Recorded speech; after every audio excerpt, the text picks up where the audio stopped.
ચલો ભાઈ, મહેંદી મુકાવી હોય તો આવી જાઓ. આજે કાલે પરમ દિવસે મારી છોકરીના લગ્ન છે તો હું મહેંદી મુકાવું છું. તમારે મુકાવી છે? જો બધા મુકાવે છે.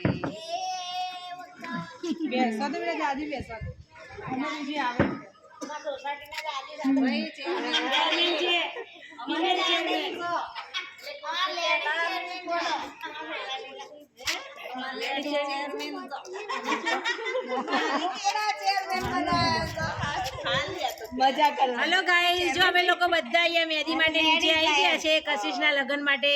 એની મમ્મીનો તો હરખ માતોય નહીં, એટલે એની મમ્મીનો ફેસ જુઓ. હમણાં તો રોતાય નહીં આવડે, જોજો હમણાં રડશે.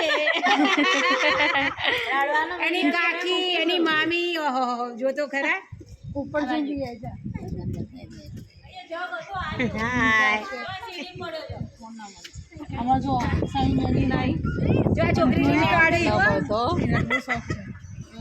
કેટલી બધી મૂકી છે.